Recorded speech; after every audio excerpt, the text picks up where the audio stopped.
Great to be with you at the Flow Morning Show, and we move to agriculture. Ricky Lambert's joined me as we've been focusing on the budget, and in your article you say farmers, sport, recreation and culture the biggest losers in big spending federal budget. But it seems that our peak farming groups across New South Wales, Victoria and South Australia, and even the National Farmers Federation, I don't agree with you that farmers are a big loser, Ricky. Yeah, they've been very effusive in their praise of the federal government, but I think they're just a bit captured by the federal government because it's a coalition government. I think they're just the better the devil you know. They're fearful of a Labor government, so they don't want to go too hard. But I don't think that's why people pay their dues for these organisations. They want representation about things like getting freight to port and right to farm and these sorts of things. Yeah, they do want that. They are happy about the quarantine money, as we've brought previously on this program. But, I mean, this is what the New South Wales farmers said. Federal budget on the right road for regions. Appears that they're happy with what they're getting in terms of road funding, the Greater Western Highway duplication being the key issue for them. Then with New South Wales, just on that, if you drill into it, that's not for the Riverina farmers, the Greater Western Highway. That's going up around Lithgow into Katoomba. When it comes to our network areas in the Flow family, there's nothing in this budget for the Riverina. And we go further south to Victoria, and it's been interesting because Victoria has come out really strongly, and their particular position on the budget is that they believe that it's a good budget for farmers. Yeah, the headline on their media release is Federal Budget a winner for Victorian farmers. But what's the centrepiece of the Victorian Farmers Federation's commentary?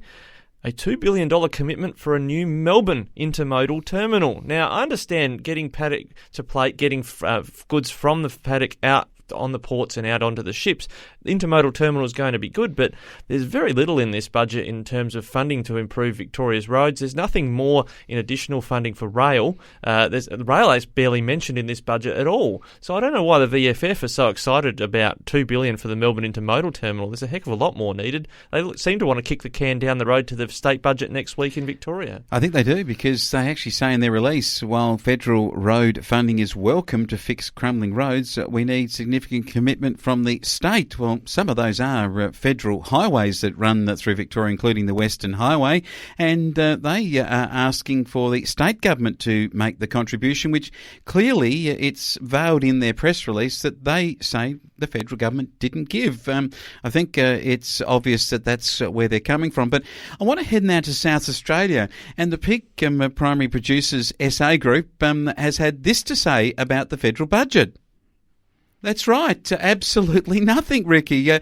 Just on their webpage, Primary Producers SA has released in the last 12 months 2 press releases. I mean, they've been absolutely flat out, frantically commenting on the benefits of what? Well, at this point, we don't know.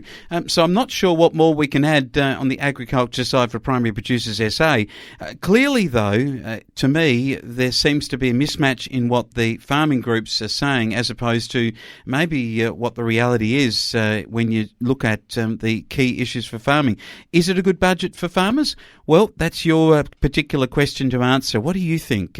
Have you got some reservations about it? Do you see some parts of it that you would like to see improved?